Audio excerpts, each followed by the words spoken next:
wabarakatuh.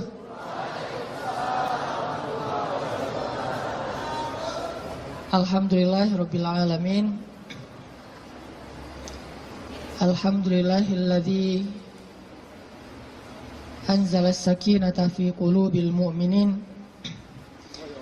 liyazdadu imanan ma'a imanihim. Asyhadu an la ilaha illallah wahdahu la syarikalah wa asyhadu anna Muhammadan abduhu wa rasuluhu la nabiyya ba'dah.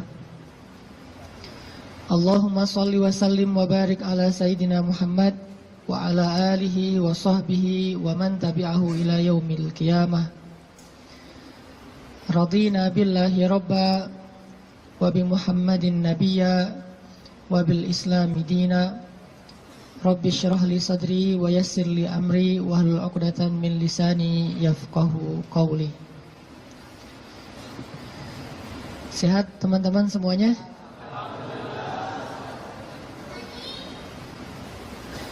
Kapan insyaallah? Akad maksudnya? Boleh saya tanya dulu, siapa yang baru nikah?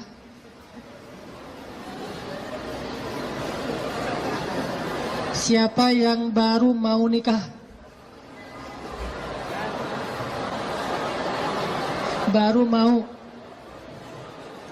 Wah, banyak di belakang ternyata. Di depan gak ada yang mau.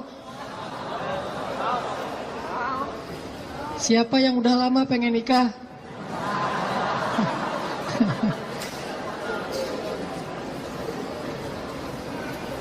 Kalau nikah tuh jangan kepengen ya.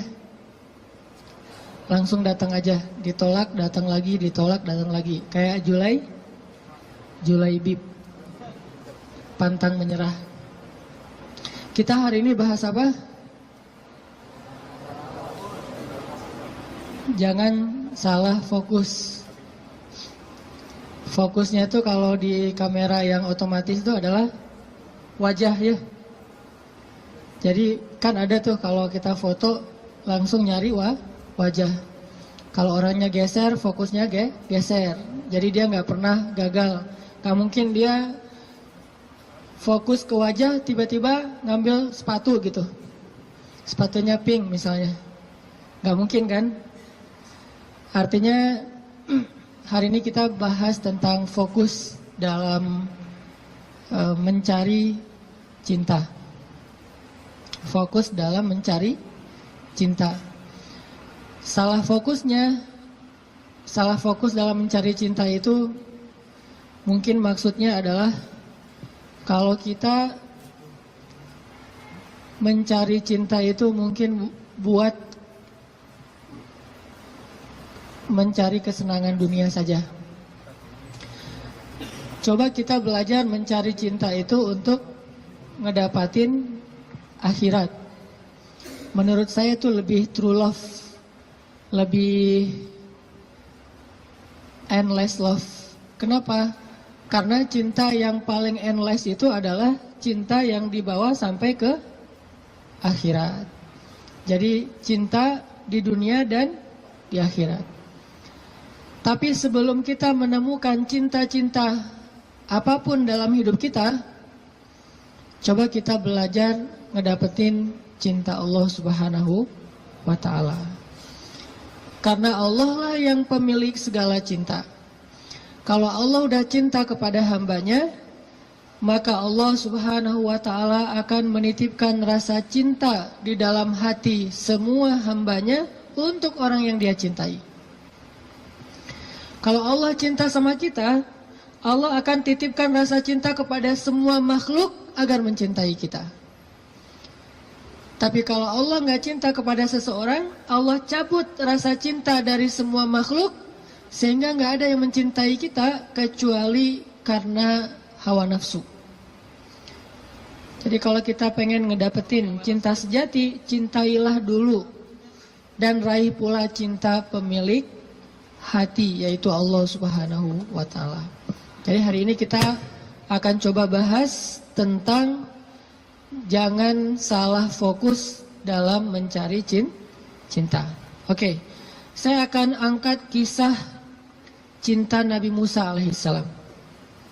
Ada di surat apa teman-teman? Kisah cinta Nabi Musa. Nabi Musa pernah jatuh cinta? Pernah, kepada istrinya. Tahu nggak cerita Nabi Musa ketika pertama ketemu sama pasangannya, sama istrinya? Pernah baca kisah itu?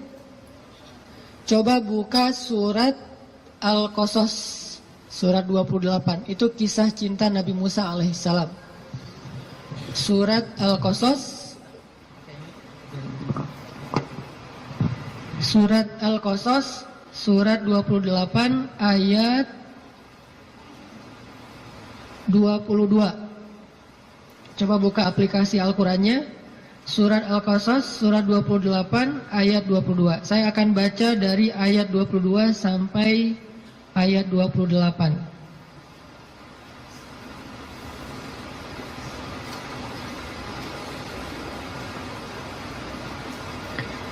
Surat Al-Qasas ayat 22 sampai 28. A'udzu billahi minasy syaithanir rajim. Bismillahirrahmanirrahim. Walamma tawajjaha tilqa'a Madyana qala 'asa rabbi an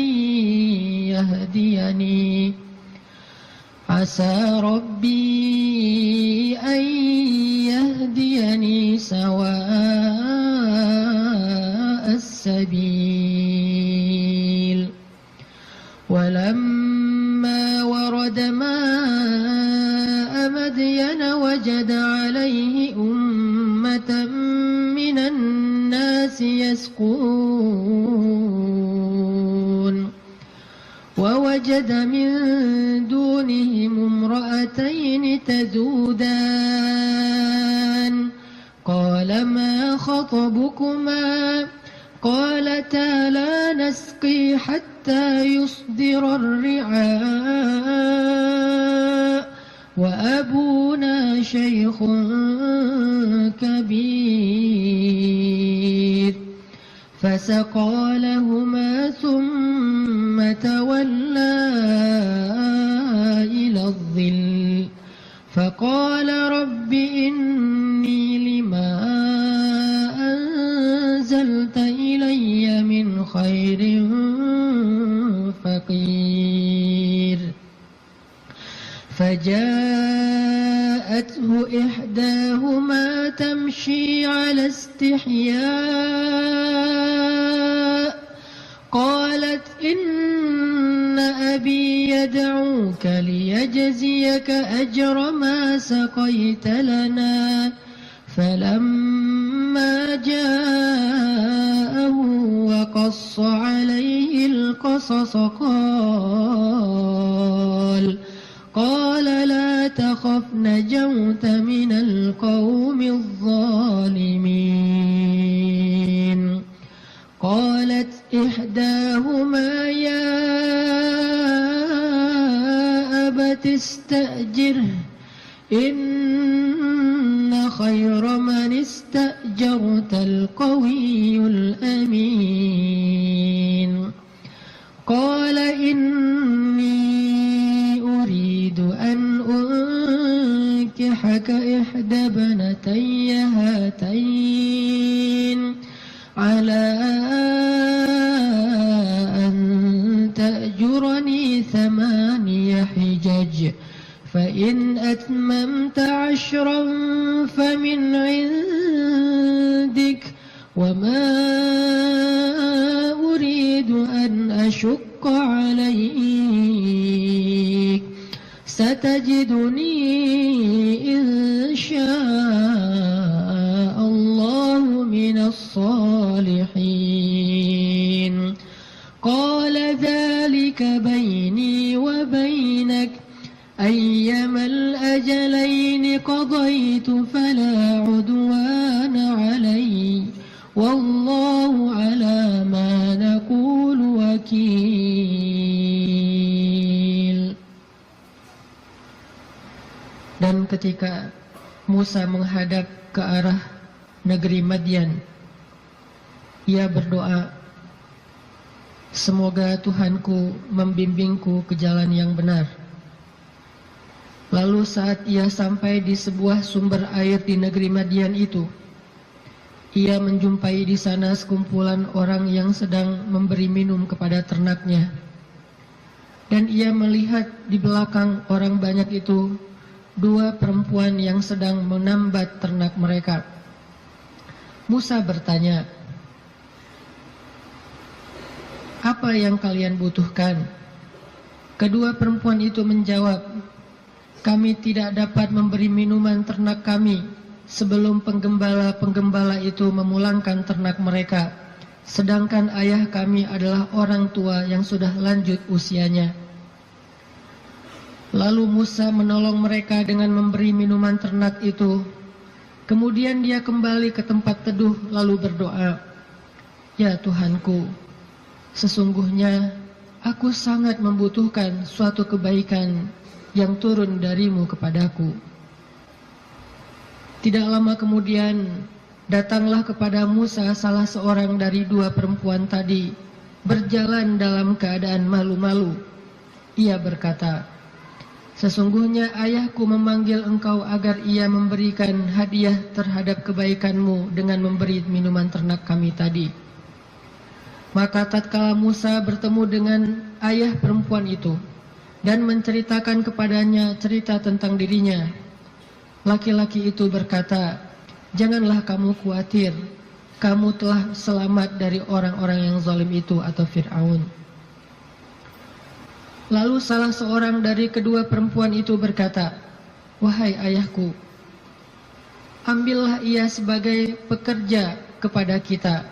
Sesungguhnya orang yang paling baik yang engkau ambil sebagai pekerja adalah orang yang kuat lagi dapat dipercaya.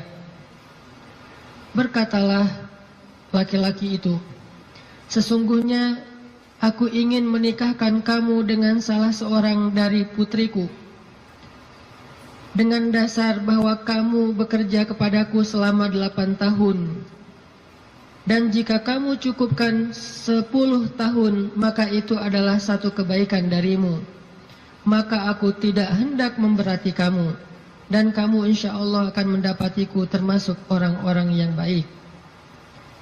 Musa berkata, baiklah, itulah perjanjian antara aku dengan engkau.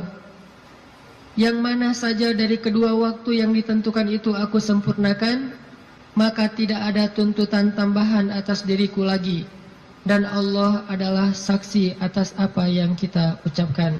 Shadaqallahul azim. Teman-teman yang dirahmati Allah Subhanahu wa taala, itulah kisah, salah satu penggalan kisah dari kisah Nabi Musa yang sangat panjang di dalam Al-Quran. Nanti kita bisa melihat bagaimana Nabi Musa tetap fokus kepada cita-citanya, tetap fokus kepada keinginannya, tetap fokus kepada himmah, azam, apa yang selama ini dicari oleh Nabi Musa alaihissalam. Walaupun adegan hidupnya berubah-ubah. Karena manusia itu menjalani hidup dengan adegan yang kadang-kadang kita tidak menduga. Saya merasa bahwa hidup saya itu penuh dengan kejutan dari Allah. Saya orang Aceh asli, anak dari orang tua yang mungkin bukan orang kaya, tapi tiba-tiba Allah mentakdirkan saya kuliah di Mesir. Lalu pulang dari Mesir saya tinggal di Bandung. Sampai hari ini banyak adegan dalam hidup kita itu, banyak hal yang kita nggak pernah menduga. Adegan hidup bisa berubah, tetapi azam harus tetap ada di dalam diri kita, di dalam hati kita. Sehingga adegan-adegan yang kita alami, apakah itu adegan sekolah, belajar, adegan menikah, adegan bekerja, adegan berteman, semua adegan dalam hidup kita itu harusnya menjadi sebuah potensi, kekuatan, dan penyemangat buat kita mendapatkan apa yang sudah terazam dalam hati kita. Gak boleh cita-cita kita itu berubah gara-gara adegan berubah. Gak boleh harapan kita itu berubah gara-gara situasi berubah. Harusnya harapan kita itu kepada Allah Subhanahu wa Ta'ala tidak berubah sama sekali, walaupun hidup kita terus dinamis, berubah-ubah sesuai dengan kondisi, tetapi harapannya tetap sama. Kayak ibarat tadi orang pengen nikah, udah aja fokus nikah. Kalau dia bekerja, niatnya bekerja supaya bisa mempersiapkan mahar yang layak buat calon kekasih. Apa mahar yang layak? Minimal mah 1 miliar, 1 villa, ya, mobil Alphard. Setuju yang di belakang?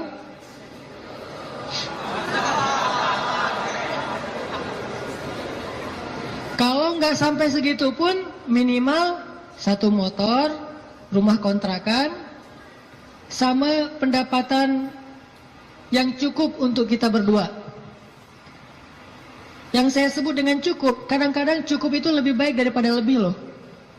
Benar nggak? Cukup lebih baik daripada lebih. Kalau kita lebih, kita akan beli piring 2, gelas 2, tempat tidur 2. Nggak seru kan? Justru karena cukup, kita beli piring 1, makan sepiring berdua. Gelas 1, minum segelas berdua. Jadi nggak ada cerita gelas papa, gelas mama. Yang ada adalah gelas kita. Kan suka ada tuh di rumah-rumah gelas papa, gelas mama kan ya. Beli di supermarket, ditulis jelas itu. Ini punya siapa, udah di tag masing-masing. Kalau mama salah ngambil gelas, gelas papa dipakai sama mama, nanti diminta tukar. Mah, itu gelasnya papa. Oh ya, maaf pak, salah, balik. Akhirnya mamanya minum kopi, papanya minum teh misalnya. Kebalik kan? Harusnya gelas itu 1 berdua. Tolong yang mau nikah ya, di rumah siapkan hanya 1 gelas. Sisanya dikotakin aja, kalau ada tamu baru dikeluarin. Yang kita pakai sehari-hari hanya 1 gelas. Itu cinta yang nyunnah. Karena Nabi minum hanya dari gelas yang bekas diminum oleh Aisyah. Kecuali kalau aku agak-agak susah ya. Kalau misalnya gelas, Nabi itu Aisyah minum, setelah selesai Aisyah minum, Nabi akan lihat mana bekas bibirnya Aisyah. Maka Nabi persis akan minum dari bekas bibirnya Aisyah. Masih mikir mau nikah? Kerja untuk mempersiapkan mahar yang layak, nafkah yang cukup. Sekolah untuk belajar bagaimana menjadi suami atau istri yang soleh-solihah. Jadi apapun adegannya, dia jadikan sebagai potensi, semangat, dan kebaikan untuk dia raih apa yang dia harapkan. Itulah Musa alaihissalam. Dia punya sebuah azam, dia punya sebuah cita-cita, ingin membebaskan Bani Israel dari perbudakannya Fir'aun. Ingin melakukan revolusi di negeri Mesir. Ingin mengajarkan kepada Bani Israel La ilaha illallah. Ingin mengajarkan kepada Bani Israel agama Yahudi. Sehingga adegan dia menikah pun, dia mencari seorang perempuan yang bisa mendukung dakwahnya. Jadi dia bukan mencari seorang perempuan yang hanya dia senangi saja. Bukan mencari seorang calon istri yang hanya ngeklik doang tuh di hatinya. Tapi dia mencari calon istri, selain ngeklik di hatinya, calon istri ini juga bisa melengkapi dia, menyempurnakan dia, dan menolong dia dalam segala urusan dakwah di jalan Allah Subhanahu wa Ta'ala. Ini namanya fokus. Jadi salah satu yang ditanya itu adalah, mungkin di antara CV yang perlu diketahui, siap nggak kalau ternyata suaminya ini aktivis dakwah? Siap nggak kalau suaminya ini misalnya harus aktif berdakwah, kadang-kadang berkorban dengan harta keluarga untuk kepentingan dakwah? Seperti Rasulullah SAW berdakwah didukung oleh Khadijah. Sungguh kalau tidak ada Khadijah, kayaknya dakwah Nabi itu juga bakalan banyak sekali masalah. Untung Allah Subhanahu wa Ta'ala memberikan pendukung pertama buat Rasulullah justru yang berasal dari rumahnya sendiri, kekasih sejatinya Rasulullah yaitu Khadijah. Sehingga ketika Nabi berdakwah, yang mendukung dakwahnya Nabi itu justru Khadijah. Bayangin kalau Nabi berdakwah, justru yang memusuhi dakwah Nabi adalah istrinya sendiri, itu berat banget. Kayak Nabi Lut dan Nabi Nuh alaihissalam. Itu yang paling berat. Makanya kalau kita tadi baca di dalam surat Al-Qasas, kisah dakwah, kisah cintanya Nabi Musa alaihissalam dimulai dari kalimat yang ada di ayat 22, Asa Rabbi ayyahdiyani sawa as-sabil. Semoga Tuhanku akan membimbingku ke jalan yang lurus. Artinya Nabi Musa itu berserah diri kepada Allah, ya Allah, kalau engkau pertemukan saya kepada seorang calon istri saya, pertemukanlah dengan seorang perempuan yang membuat saya tetap di jalanmu. Kalau engkau memberi saya pekerjaan dan rezeki, berilah saya pekerjaan yang membuat saya tetap di jalanmu. Kalau engkau memberikan saya teman dan sahabat, berikanlah saya sahabat dan teman yang membuat saya tetap di jalanmu. Intinya, sawa asbil, ihdinas siratal mustaqim. Itu fokusnya Nabi Musa. Gak pengen gara-gara cinta, akhirnya keluar dari sawa as-sabil. Gara-gara perasaan akhirnya keluar dari siratal mustaqim. Ini fokusnya Nabi Musa. Cinta anugerah dari Allah, tapi jangan sampai anugerah itu menjauhkan kita justru dari pemberinya. Ini fokus Nabi Musa. Asa Rabbi ayyahdiyani sawa as-sabil. Jadi kalau saya nanti ketemu keluarga baru, mudah-mudahan keluarga itu keluarga yang bisa membantu saya untuk terus berada di sawa as-sabil. Kalau saya ketemu calon suami, mudah-mudahan suami itu yang membimbing saya, waj'alna lil muttaqina imama, membimbing saya tetap di sawa as-sabil, di jalan yang Allah ridhoi. Ini fokus. Dan kalau kita fokus di sawa as-sabil, gak usah khawatir, Allah punya banyak rencana baik untuk kita. Wa yamkurun wa yamkurullah wallahu khairul makirin. Siapapun boleh punya rencana untuk menghalangi kita, tapi Allah adalah sebaik-baik pembuat rencana. Udah ikutin aja sawa as-sabil. Fokus di jalan yang lurus. Sawa itu bahasa lainnya istiwa. Atau dalam bahasa Arab kadang-kadang orang Arab suka nyebut dengan istilah khatul istiwa. Terus jadi bahasa Indonesia katulistiwa. Itu bahasa Arab. Katulistiwa itu dari kalimat khatul istiwa. Khat artinya garis, istiwa artinya lurus, garis lurus. Katulis, karena kita nggak bisa bilang kha jadinya ka. Khadijah jadinya Khadijah. Sama kayak misalnya orang Sunda nggak bisa bilang ain jadinya e. Ketika Nabi SAW manggil Aisyah, panggilan Aisyah siapa? Aish. Sampai di Sunda jadinya Eis. Itu bahasa Arab. Aish jadinya Eis. Jadi Eis itu aslinya Eisah. Aisyah. Tetaplah di sawa as-sabil, tetaplah di jalan Allah yang lurus. Nggak usah berbelok, nggak usah keluar dari garis itu. Kalau udah terlanjur keluar, buru-buru balik. Karena Allah cuma memberikan jaminan kebaikan bagi orang yang tetap berada di sawa as-sabil. Kalau dia keluar dari situ, Allah sudah tidak menjamin apapun. Kalau kita pengen hidup kita dijamin sama Allah, nggak bakalan kecewa, dikasih banyak kejutan, surprise yang luar biasa. Gampang sebetulnya caranya, tetaplah di sawa as-sabil, nggak usah melenceng. Kalau kita udah tetap di sawa as-sabil, tunggu aja, terus berjalan di setiap beberapa titik, nanti kita akan temukan Allah menyediakan surprise buat kita, sebagaimana Allah sediakan untuk Musa alaihissalam. Sawa as-sabil, Musa berjalan dari Mesir ke Yordania. Yordania waktu itu masih dinamai dengan istilah Madian, sekarang jadi Yordania. Jalan ke Madian, ke Yordania. Dan Musa tidak punya bekal sama sekali. Musa pelarian dari Mesir, gara-gara nggak sengaja dorong orang mati kan? Jadi ceritanya di Mesir, ada laki-laki Bani Israel bertengkar dengan laki-laki Kipti itu Egyptian, orang asli Mesir. Waktu itu yang salah orang Kipti, sombong dan menghina laki-laki Bani Israel, mencurangi dia, akhirnya protes nih, ribut. Datang Musa, tanya, ada apa ini? Diceritakan masalahnya, akhirnya Musa mengingatkan laki-laki Kipti dengan cara mendorong, kamu jangan gitu, mati. Cuma digituin doang gitu, bayangin Musa. Ini jawara Mesir ya, Musa. Kalau di kita mungkin ada jawara Depok, jawara Bekasi, jawara Betawi kan ya.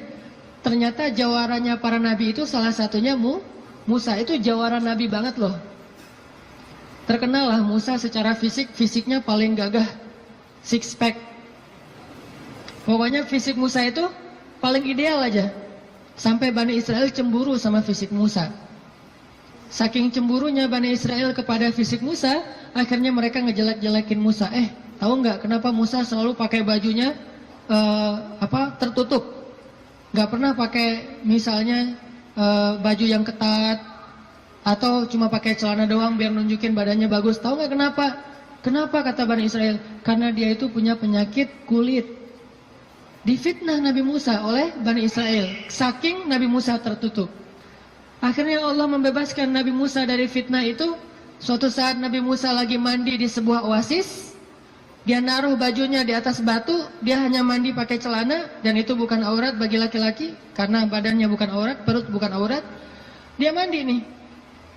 Begitu selesai mandi, mau ngambil baju, ternyata batunya udah pindah. Nabi Musa ambil kayak semacam galah gitu. Dia tarik bajunya pakai galah. Pas dia mau narik bajunya pakai galah, batunya lari, membawa kabur bajumu Musa. Itu disebutin di akhir surat Al-Ahzab loh. Ini bukan dongeng, kisah Al-Quran. Walaupun kisahnya pendek, tapi ditafsirkan oleh hadis Nabi. Batunya lari tuh, bawa kabur bajunya Nabi Musa. Sehingga Nabi Musa ngejar-ngejar batu itu sambil mengatakan, hajar, thawbi, hajar, thawbi, hajar. Baju saya dibawa lari batu. Kan susah kan, baju batu. Nabi Musa ngejar-ngejar bajunya dibawa lari sama batu. Kemana batu itu lari bawa baju Nabi Musa? Ke tempat-tempat orang Bani Israel ngumpul. Cari mana skate park. Dia ke skate park. Skate parknya Bani Israel. Jadi anak-anak Bani Israel lagi main skate gitu. Batu lari. Wah, dijadikan obstacle gitu. Wah, ngetrik gitu ya. Ngetrik di atas batu. Jadi kickflip segala macam gitu, ngetriknya di atas batu, dikejar-kejar sama Musa. Kirain sama Bani Israel Musa juga lagi parkur gitu, ngejar-ngejar batu. Wah, Musa parkur, ternyata Musa tuh jago parkur, badannya bagus kan. Lewat tempat skate park, lewat lagi nanti tempat anak-anak main futsal. Musa lari, ternyata Musa pelari hebat, maraton gitu. Semua tempat-tempat ngumpul anak-anak muda Bani Israel tuh batu nyamperin gitu. Ada tempat futsal, tempat skatepark, kafe. Ada orang Bani Israel lagi ngopi-ngopi gitu, lagi ngobrol nggak jelas gitu kan. Lewat batu, Nabi Musa ngejar di belakang. Wis, Musa badannya bagus. Semua orang pada ngeposting hashtag Musa keren.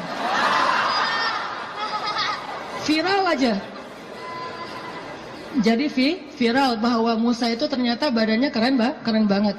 Di mana-mana di repost, jadilah selebgram. Followersnya nambah. Followers apa? Bani Israel yang kagum kepada Musa. Ini bahasa saya analogikan dengan kekitaan ya. Ini hanya analogi. Udah gitu, batu itu ternyata berhenti di tengah pasar Bani Israel. Berhenti di tengah pasar. Udah lari jauh, akhirnya berhenti. Musa datang ngambil baju langsung dipakai karena malu.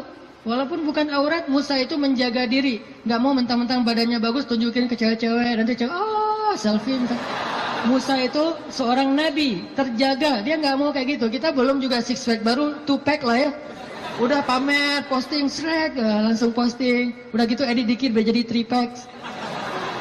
Musa udah six pack masih ngejaga biar orang-orang tidak jadi fitnah pakai bajunya. Habis pakai baju karena marah sama batu, akhirnya dipukul tuh batu sama Musa sampai batu itu retak. Bayangin, batu gede loh. Ada yang pernah pukul batu retak? Batu bata kali ya. Batu beneran nih, retak, dan tangan Musa biasa-biasa aja. Itu kekuatan Musa, makanya dorong orang dikit mati. Mungkin kalau sekarang Musa itu kayak MMA lah ya, mixed martial art gitu. Jadi bisa semua jenis bela diri. Nah, artinya Musa alaihissalam lari dari Mesir gara-gara habis dorong orang, terus dia mati, nggak sengaja. Kata Musa, ini bukan salah saya, salah setan. Kan disebutin di ayatnya, masih di surat Al-Qasas atau di surat Toha. Ini bukan salah saya, salah setan. Bukan saya yang bunuh, setan yang bunuh dia. Jadi teman-teman, satu-satunya suuzon yang berpahala itu adalah suuzon sama setan. Itu berpahala banget. Satu-satunya husnuzon yang berdosa adalah husnuzon sama setan. Jangan salah-salahin setan, kasihan, masa dikambing hitamin? Enggak, setan memang harus disalahin. Jadi kalau ada apa-apa nih gara-gara setan nih, misalnya, aduh, auzubillah minasyaitonirrajim gitu kan? Bahasa zikirnya gara-gara setan apa? Kalau bahasa sehari-hari, nih setan nih kerjaannya nih. Kalau bahasa zikirnya, auzubillah minasyaitonirrajim. Enggak masalah. Jangan sembarangan nuduh setan buat jahat atau makar. Buktikan dulu gitu kan ya? Enggak, setan memang boleh disuuzonin, satu-satunya makhluk yang boleh. Lari dari Mesir. Nggak punya makanan, nggak punya bekal, nggak punya duit, pokoknya jalan dari Mesir ke Madian, jalan kaki itu nggak punya bekal apa-apa, bayangin. Sehingga Musa berhari-hari hanya minum air, nggak makan apapun. Air karena gratis, begitu hujan dia minum, ada genangan air kayak oasis gitu dia minum. Kalau makanan dia nggak mau, kenapa? Karena setiap dia menemukan kebun kurma, dia tidak menemukan pemiliknya sehingga dia tidak berani makan satu butir kurma pun yang bukan miliknya. Musa alaihissalam. Sawa as-sabil, tetap di jalan Allah. Jangan melenceng. Jangan bikin Allah kecewa. Jangan sampai kita ngelakuin sesuatu yang Allah itu nggak ridho. Makan, minum, ikhtiar, ta'aruf dan segala macam. Pokoknya sawa as-sabil. Kalau kita sawa as-sabil, nggak usah khawatir. Allah yang jamin. Musa lapar, nggak metik kurma sembarangan, tetap aja biarin lapar. Sampai di Madian, dalam keadaan lapar banget, hanya minum air putih selama beberapa hari belum makan. Sampai di Madian, tiba-tiba Musa ngelihat di sebuah oasis yang rindang, ada sekelompok orang penggembala lagi ngasih minum ternak-ternak mereka, onta. Dan yang disebut dengan gembala di zaman para nabi, itu satu gembala bisa punya ratusan ekor onta loh. Jadi bayangin kalau ada 10 penggembala aja nih, berarti lebih dari 1000 ekor onta. Dan tahu nggak berapa banyak onta kalau minum? Onta itu kalau minum hampir seperti gajah. Dan dia minum bukan karena haus.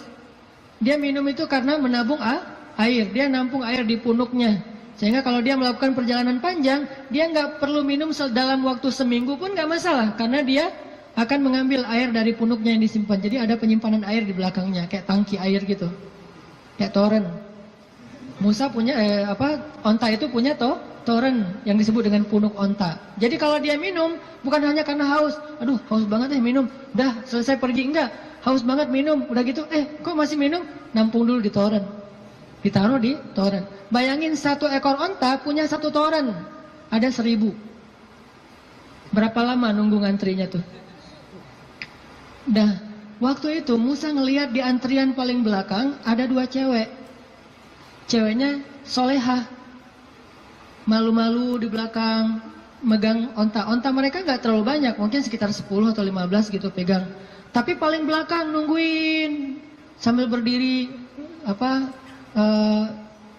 Culang-cilang gitu. Ini gimana nih gitu-gitu kan bingung kan, cewek berdua di antara banyak cowok. Ini ciri-ciri calon istri ideal tuh gitu. Jadi kalau lihat cewek lagi culang-cilang, nah ini calon saya nih. Kemana neng? Lagi nunggu angkot. Angkot kemana? Angkot ke Bandung. Ke Bandung mah nggak ada angkot dari Depok gitu. Naik kereta atau naik travel. Oh iya, saya nggak pernah ke Bandung. Ya udah saya temenin, jangan gitu ya. Artinya ada ciri-ciri solehah, yaitu orangnya bingung karena malu, bukan bingung karena nggak paham ya, tapi bingung karena malu nih gimana nih, serba sering salah tingkahnya gara-gara malu. Kalau ada cowok-cowok, aduh gimana masuknya ya, cowok pada duduk semua di depan masjid, mau masuk ke masjid ada aja di teras banyak cowok, dia bingung. Itu calon istri ideal banget tuh. Jadi kalau ngelihat cewek kebingungan, berdoa pada Allah, ya Allah berikan saya seorang istri yang lagi kebingungan. Cari yang bingung-bingung gitu teh. Karena yang bingung itu pasti rasa malunya besar, kehormatannya luar biasa, menjaga diri. Kalau dia nggak menjaga diri mungkin nggak akan terlalu kebingungan. Dia akan, walaupun nggak semua yang berani, yang cekatan itu berarti bukan orang soleha, bukan. Cuman salah satu cirinya itu adalah punya rasa istihya, malu-malu.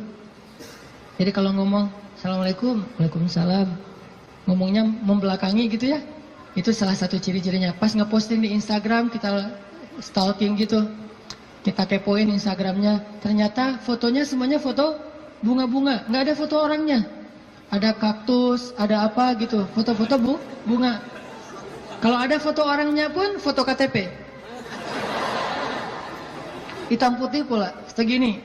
Kayak orang foto paspor ya. Kalau pakai kacamata suruh buka kacamatanya. Terus disuruh deketin matanya, melotot lagi, baru difoto, posting di Instagram foto. Kalau gitu berarti beda lagi nih karakternya. Karakter yang istrinya Musa malu-malu di belakang, duduk aja berdua nungguin. Akhirnya karena ngelihat ini perempuan kok ngantri berdua, Musa samperin.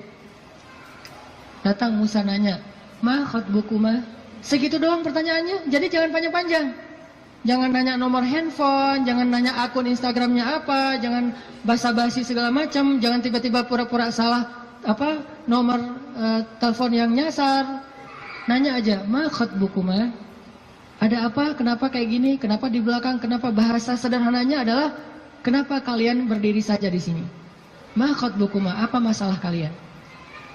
Kedua perempuan ini terus bilang, kami tuh pengen ngasih minum ternak kami, tapi nggak bisa soalnya laki-laki itu banyak yang ngerumunin air dan kami nggak enak kalau mau desak-desakan dengan mereka. Sedangkan ayah kami sudah tua, nggak bisa memberikan minuman ternak.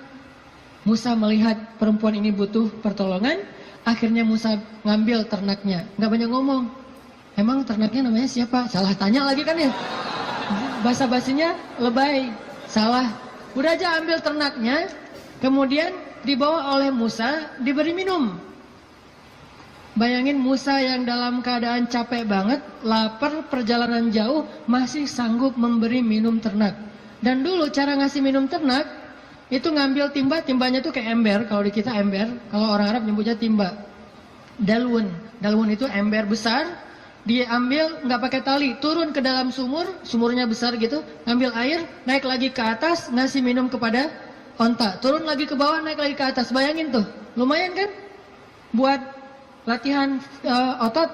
Musa turun, naik ke atas, bawa minuman untuk ternak. Ada 10 onta, bayangin, minimal 10 ember. Dalam keadaan lapar, lemes, perjalanan jauh, lelah, kurang tidur. Coba, kekuatan Musa. Dan itu langsung diketahui oleh cewek-cewek nanti, bilang dia itu orang yang kuat luar biasa. Kasih minuman ternak, udah selesai itu, dikasih lagi ke cewek-ceweknya pada pulang, jazakallah khair, wa iyyakum, pulang aja.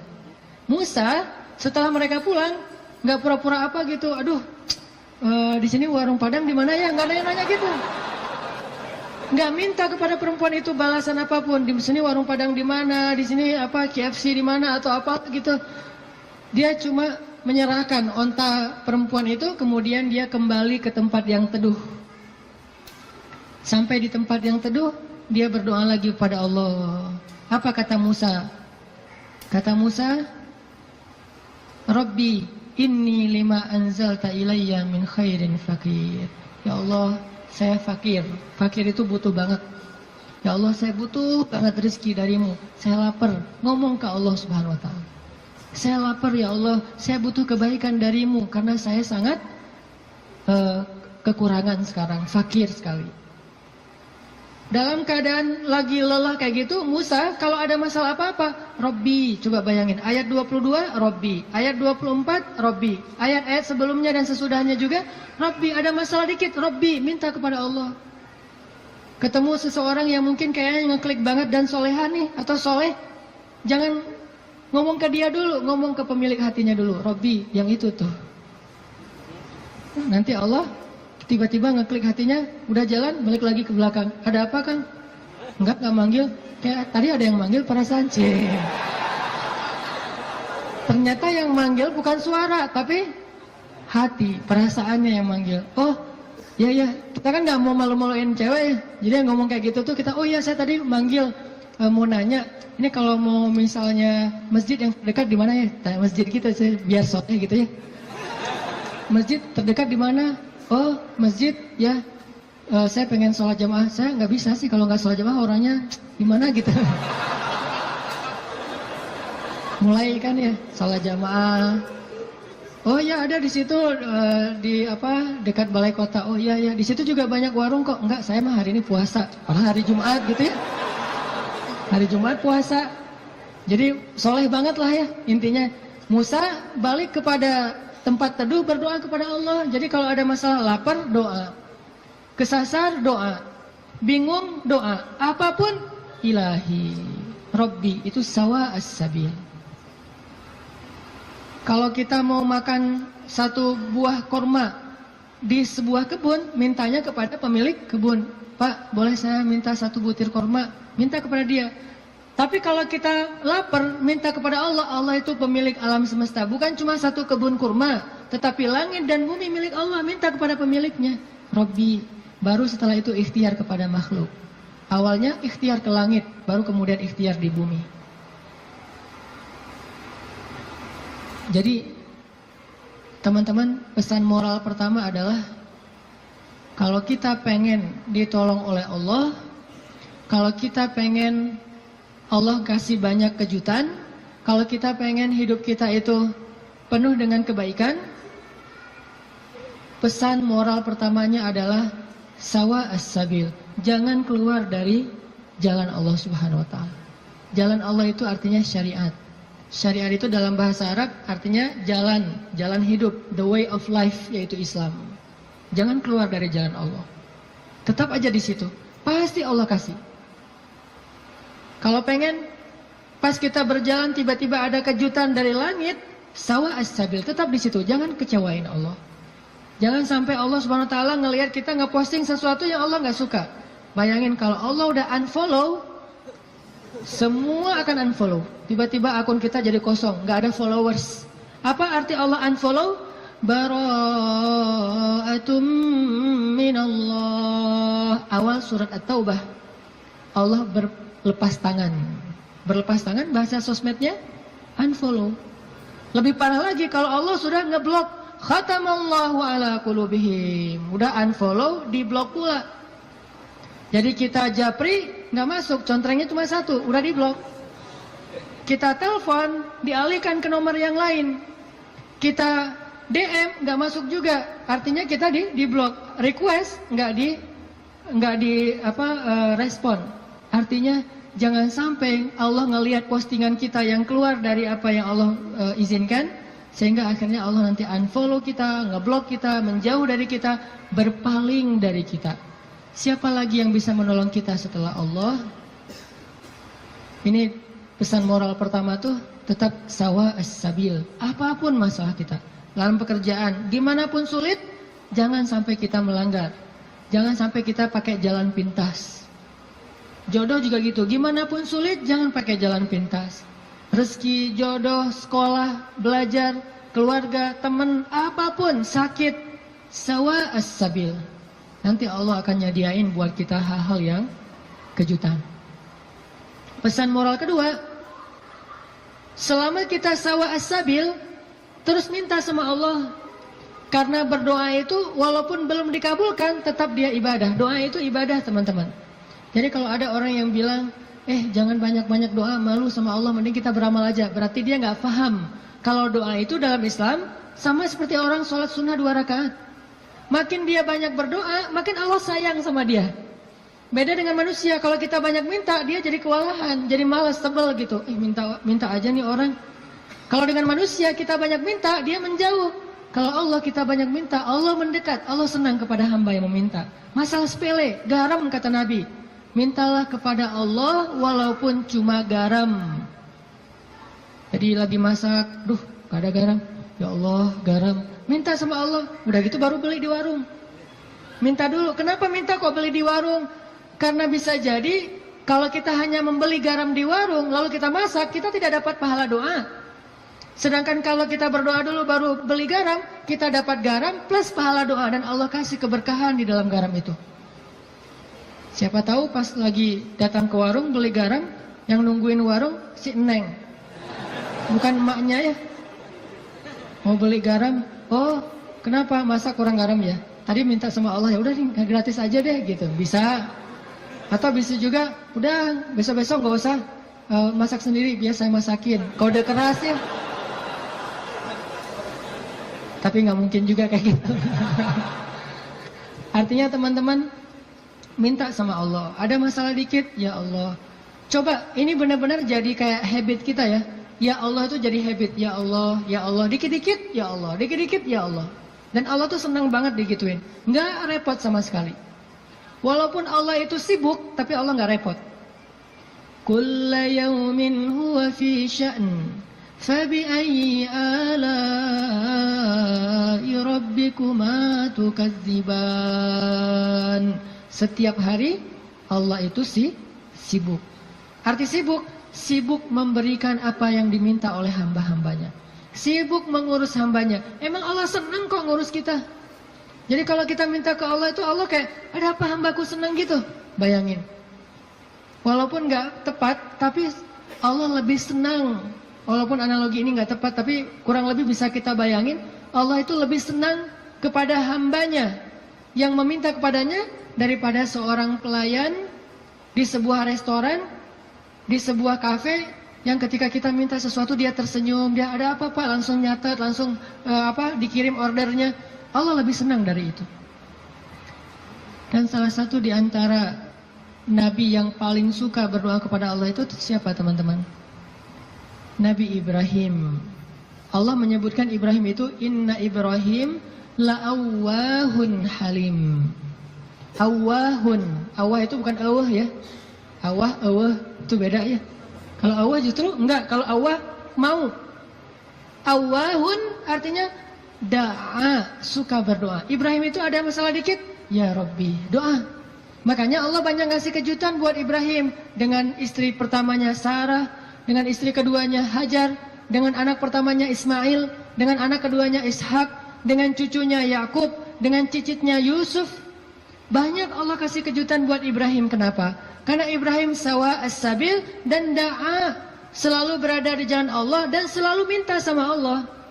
Allah itu cemburu kalau kita minta kepada makhluk duluan sebelum Allah.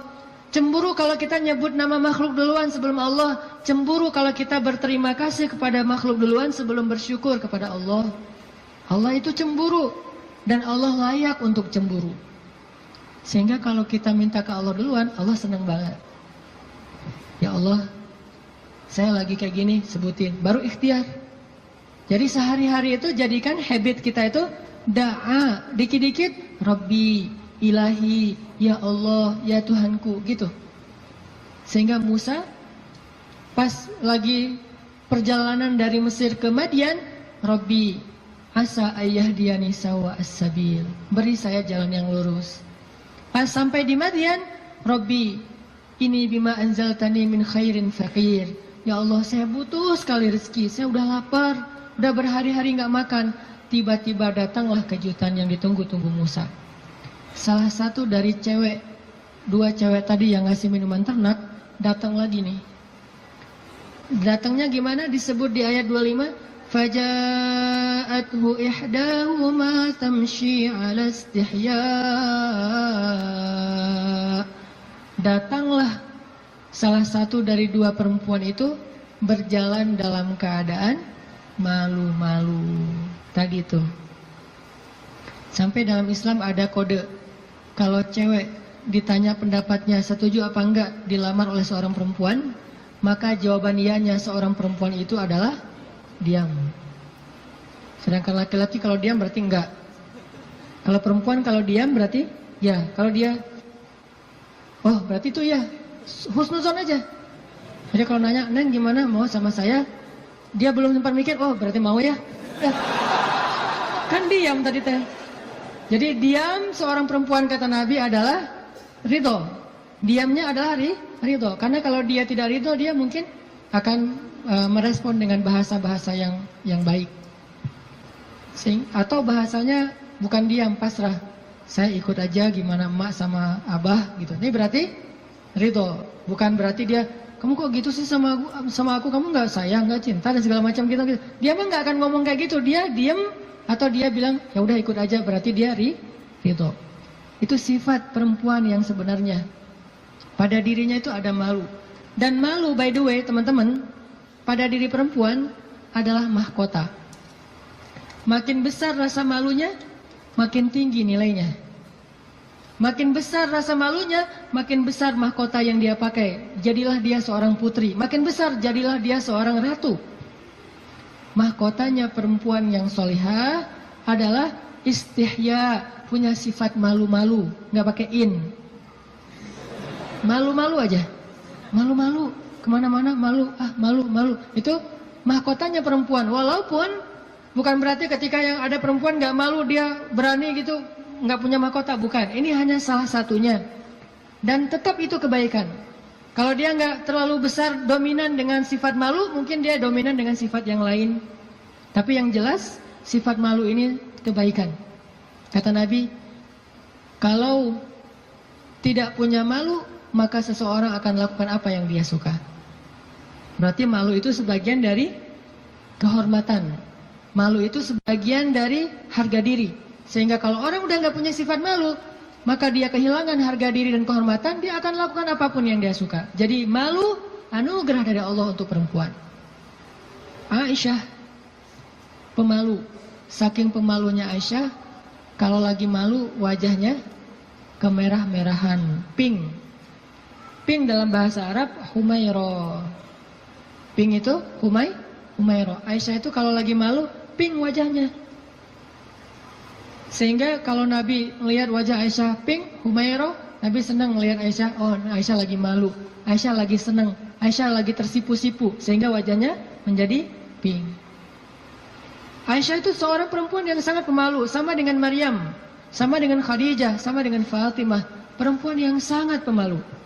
Coba teman-teman renungkan kisah gimana pemalunya Aisyah. Pernah ketika Rasulullah SAW sudah wafat, kan Rasulullah itu dimakamkan di dalam rumah Aisyah. Soalnya SOP para nabi, mereka dimakamkan di tempat mereka wafat, nggak boleh dipindahkan. Itu udah jadi SOP-nya para nabi itu. Jadi kalau meninggalnya di sini, ya udah di sini dimakamin, nggak boleh ke pemakaman khusus tempat lain atau pemakaman umum, nggak boleh. Jadi karena Rasulullah wafatnya di atas pangkuan Aisyah di kamarnya, maka kamar itu jadi tempat Rasulullah dimakamkan, makam di situ, dibuat kayak ruangan. Setiap hari Aisyah duduk di situ, dia buka hijabnya, dia duduk di makam Nabi sambil mungkin dia di situ ngobrol, mungkin dia berzikir, bukan sengaja zikir di dalam makam ya, tetapi dia kangen sama Nabi, duduk di sebelah Nabi, seolah-olah dia pengen mengenang waktu dulu sering zikir berdua sama Nabi sambil Nabi tidur di atas pangkuan Aisyah zikir. Bayangin, kalau kita zikir jomblo itu duduk, beda ya zikir jomblo sama zikir orang udah nikah. Kalau jomblo zikirnya duduk, tiba-tiba ngeblak ke belakang gitu ya. Kalau udah nikah, zikirnya nggak perlu ngeblak ke belakang, zikirnya sambil berbaring di atas pangkuan kekasihnya.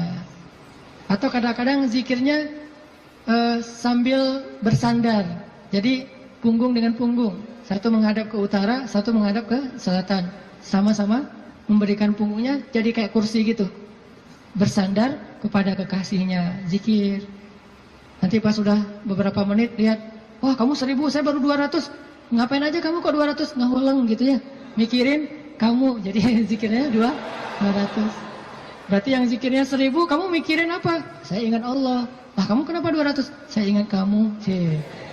Romantis dalam zikir. Artinya Aisyah tuh teringat masa-masa zikir dengan Rasul, sholat sunnah bareng dengan Rasul. Kan saya sering cerita tuh, Rasulullah kalau malam tahajud, beliau sholat tahajud sendiri dulu, nggak ngebangunin Aisyah. Kenapa? Karena tahajud Nabi itu di atas standar manusia biasa. Kalau ngebangunin Aisyah kasihan, nggak akan kuat Aisyah. Ini sayangnya Nabi kepada Aisyah sampai dalam bab ibadah aja diringankan selama tidak melanggar syariat. Nabi nggak mau ngeberatin Aisyah sholat tahajud bareng dengan Nabi. Aisyah tahajud yuk. Hayu kata Aisyah. 1 rakaat Al-Baqarah, Al-Imran, An-Nisa, Al-Maidah, Al-An'am. Siapa yang kuat? Nggak usah Aisyah, Abdullah ibnu Mas'ud aja pernah jadi makmum dadakan di belakang Nabi, itu hampir batal sholatnya. Wah, Nabi lagi sholat tahajud, nggak makmumin udah aja makmumin. Nabi baca Alif Lam Mim, Dzalikal Kitabul La Raiba Fi. Abdullah masih antang-antang aja. Lama-lama kok udah setengah juz ya perasaannya. 1 juz, 2 juz, sampai selesai Al-Baqarah. Mulai ini Abdullah curiga nih, Masuk lagi Alif Lam Mim, Ali Imran. Masuk lagi Ya Ayuhan Nas, An-Nisa. Masuk lagi Al-Maidah. Masuk Al-An'am, 7 juz 1 rakaat. 7 juz 1 rakaat. Kita 1 rakaat 7 surat. An-Nas, Al-Falaq, Al-Ikhlas. Dari ujung aja pokoknya 7 surat. Ini 7 juz 1 rakaat. Atau kadang-kadang kita 7 rakaat 1 surat, yaitu Al-Ikhlas terus.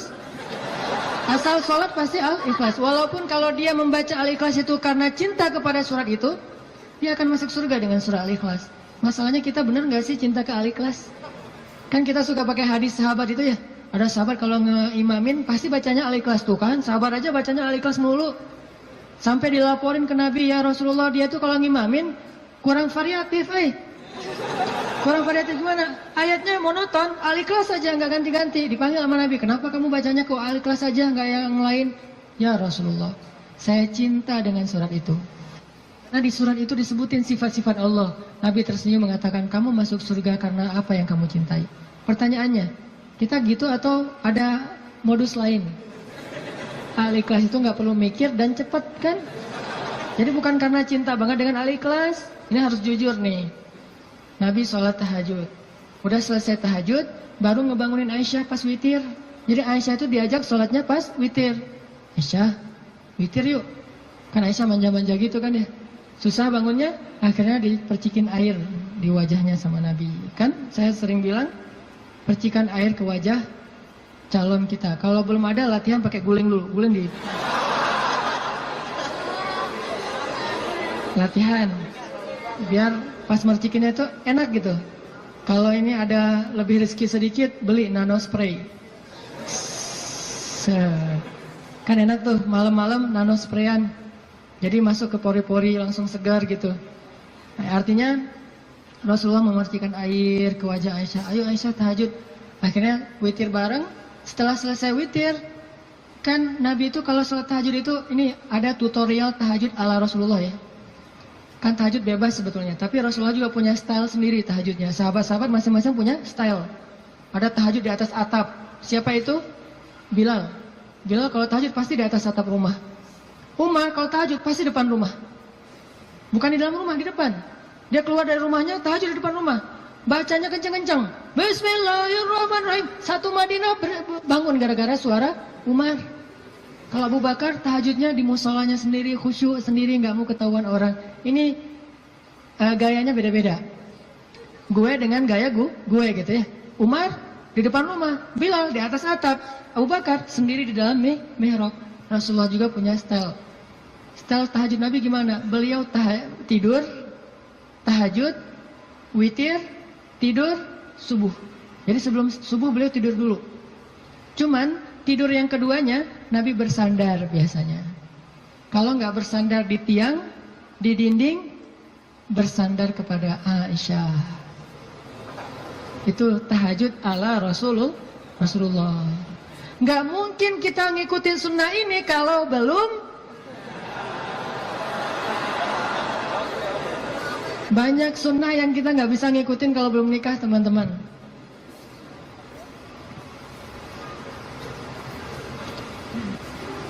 Ya, waktu jam 11.25. Sebentar lagi ya, 5 menit aja lagi. Ini kisah Musa. Lanjut ya, dipotong ya. Jadi Nabi SAW itu dengan Aisyah, kalau tahajud membangunkan Aisyah dan tidak membiarkan Aisyah. Artinya Nabi SAW mengajarkan kepada kita bagaimana beliau memperlakukan istrinya, bagaimana rumah tangga beliau, yang itu kemudian menjadi kebaikan kepada Allah. Jadi mendapatkan istri untuk lebih dekat kepada Allah, biar bisa tahajud bareng. Coba bayangin teman-teman, kita pengen nikah, kenapa kamu pengen cepat-cepat nikah? Karena pengen buka puasa berdua. Bentar lagi Ramadan nih, masa puasa sahur masih sendiri kan? Kenapa kamu pengen nikah? Pengen tahajud berdua. Kenapa kamu pengen nikah? Pengen ngaji berdua, store hafalan. Suaminya hafal surat Al-Ikhlas, store gitu ke istrinya. Kan baru hijrah, Al-Ikhlas dulu kan? Al-Fatihah, Al-Ikhlas. Nanti istrinya store. Store-nya apa? Surah Al-Isra. Ternyata istrinya hafizah. Ya, suaminya baru hijrah. Jadi Al-Ikhlas versus Al-Isra. Beda banget kan? Al-Ikhlas juga masih banyak salah, kulawahan gak lewat-lewat gitu. Atau kuliah ayyuhal kafirun gak khatam-khatam, muter. Kan la abudu mata abuduan terus aja di situ kan? Ini karena belajar, baru belajar. Istrinya udah Al-Isra, Maryam, Toha, Qasas segala macam. Kenapa pengen nikah? Karena pengen bareng mendekat kepada Allah SWT. Itu yang di Musa cari. Akhirnya perempuan itu datang menemui Musa, sebagaimana Aisyah sangat pemalu, tadi nggak tuntas ceritanya, next time insya Allah. Datanglah perempuan itu kepada Musa bilang, ayahku pengen ngundang kamu dinner di rumah. Itu bahasa kita mah, di dinner atau lunch lah di rumah, makan siang gitu. Kayaknya sih dinner, udah sore soalnya, makan malam di rumah. Oh iya, jalan nih, tahu gimana cara jalannya? Musa di depan, cewek itu di belakang. Nggak dibalik, cewek di depan, Musa di belakang, nggak. Etika jalan laki-laki perempuan yang belum muhrim, perempuan di belakang, laki-laki di depan. Supaya apa? Supaya tidak melihat bagaimana cara jalannya. Terus kan Musa nggak tahu rumahnya kemana, gampang, tinggal di Sherlock aja. Kalau nggak Sherlock, kitanya yang jadi Google Map gitu, jadi kayak Waze gitu. Belok kanan, turn right, turn left, after one gitu. Tinggal Musa belok kanan, belok kiri. Yang penting Musanya di depan, perempuan itu di belakang. Dan itu etika yang luar biasa. Sehingga perempuan ini menyimpulkan, laki-laki ini selain kuat, ternyata amanah, nggak caper, nggak sok-sok dekat gitu. Kan kita lagi di perjalanan, daripada kamu diganggu orang biar aku jagain. Nggak. Musa itu orang yang sangat amanah. Jadi kalau belum nikah aja dia sangat jaga. Jangan sampai membuat perempuan ini tercela, apalagi setelah menikah. Sampai di rumah, cewek ini ngomong ke ayahnya, ya abah, bapak gitu ya, ya abati. Itu laki-laki itu kuat dan amanah loh. Kalau ayah butuh pekerja, kayaknya dia yang paling tepat jadi pekerja di rumah kita. Ini sebetulnya kode. Perempuan kalau ngomong dengan bahasa kayak gini, berarti dia perhatian. Kalau dia udah bisa menyimpulkan dia kuat, dia amanah, dia tepat sebagai pekerja, berarti dia perhatian. Kalau enggak dia nggak akan ngasih komentar. Ayahnya paham, ini bahasa elegan orang zaman dulu. Kalau sekarang kan, ya pengen nikah gitu kan, vulgar kan ya. Kalau dulu kode tuh, ya itu kayaknya cocok bekerja ke kita. Kata ayahnya, oh ya nanti ayah bicara sama dia. Ayahnya bukan menawarkan Musa bekerja, tapi menawarkan Musa nih nikah. Saya akan nikahkan kamu dengan salah satu dari putri saya. Terserah kamu yang mana yang kamu sukai. Maharnya bekerja kepada saya selama 8 tahun. Akhirnya Musa pun menikah dengan salah satu dari 2 perempuan itu. Dan perempuan inilah yang mendampingi Musa untuk berdakwah di Mesir melawan Fir'aun. Dan inilah kisah yang luar biasa. Nabi Musa mencari cinta itu untuk lebih dekat kepada pemilik cinta. Nabi Musa mencari cinta makhluk agar bisa mendapatkan cinta Allah Subhanahu wa taala.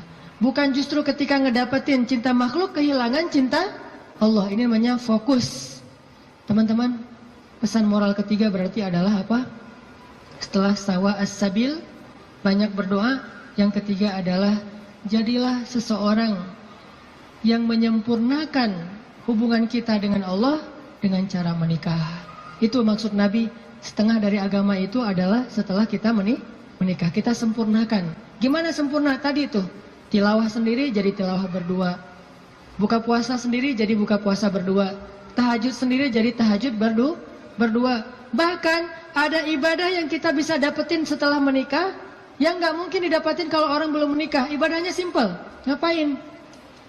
Goler, tidur di atas sofa sambil ngelihat istri kita rempong lalu lalang, itu pahala.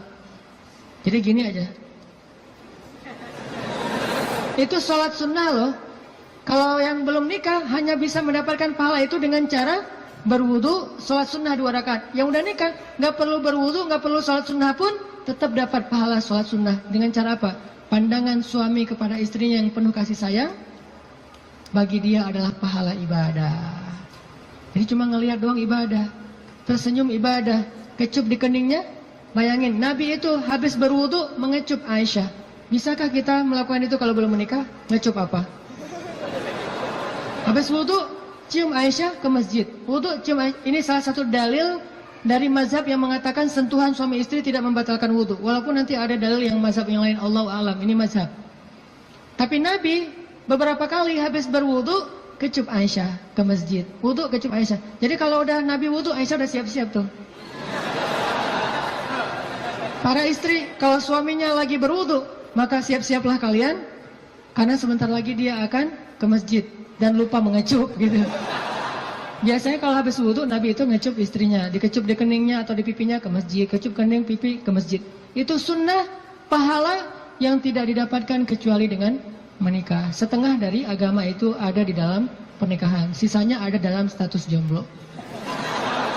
Setengah-setengah lah ya. Jadi kalau mau utuh, pernah mengalami masa jomblo yang berat gitu, derita jomblo kifarat dosa kan ya.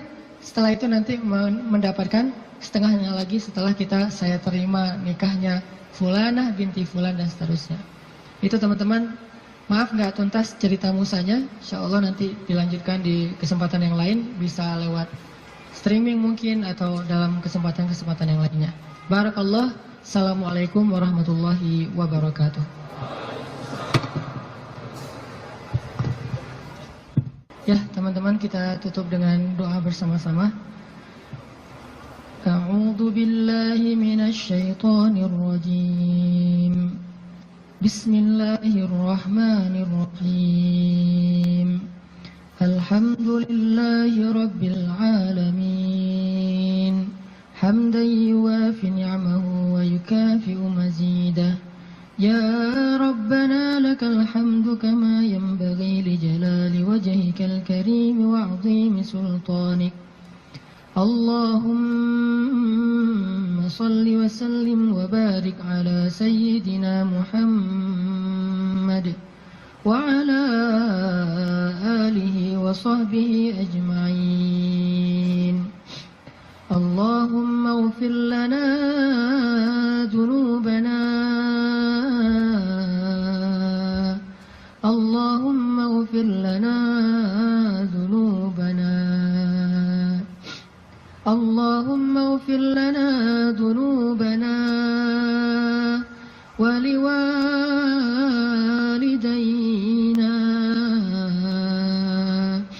wa liwalidayna wa liwalidayna wa liwalidayna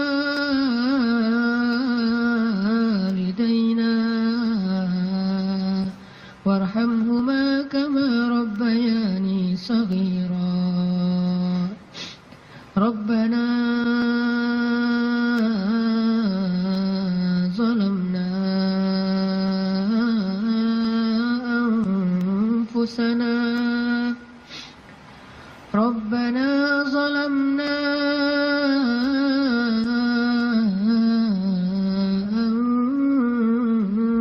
anfusana. Rabbana zalamna anfusana wa illam taghfir lana wa tarhamna lanakunanna minal khasirin.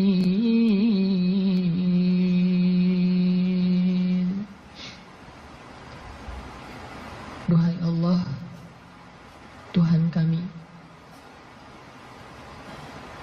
Engkaulah yang Maha Pencipta, Engkaulah yang Maha Kuasa, Engkaulah yang Maha Memelihara, Duhai Allah, pemilik langit dan bumi, semua yang ada, semua ini hanyalah milik-Mu ya Allah. Engkau yang maha kaya, sedangkan kami fakir di hadapan-Mu ya Allah. Engkaulah yang maha kuasa, sedangkan kami tidak berdaya di hadapan-Mu ya Allah. Engkau yang maha tinggi, Engkau yang maha mulia, sedangkan kami rendah dan hina di hadapan-Mu ya Allah. Engkau maha baik, sedang kami banyak dosa ya Allah. Engkau yang maha mencukupkan segala kebutuhan, sedangkan kami kurang tanpa-Mu dan butuh Engkau ya Allah. Engkau yang maha indah, Engkau yang maha terpuji, Engkau yang maha bijaksana, Engkau yang maha tahu, sedangkan kami bodoh, tidak tahu apapun ya Allah. Ilahana, ajarkan kami iman, beri kami hidayah ya Allah. Jika Engkau memberikan kepada kami dunia dan seisinya, tetapi Engkau tidak memberikan iman, sungguh kami menjadi orang yang rugi. Tetapi jika Engkau beri kami iman, walaupun tidak Engkau berikan dunia dan apapun juga selainnya, pasti kami menjadi orang yang bahagia. Beri kami iman sebelum dunia ya Allah. Beri kami iman sebelum harta ya Allah. Beri kami iman sebelum cinta makhluk ya Allah.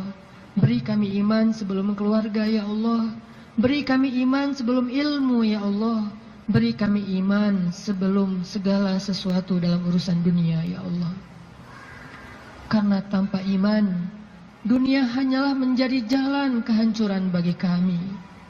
Tapi dengan iman, dunia menjadi anugerah dan kebaikan untuk kami.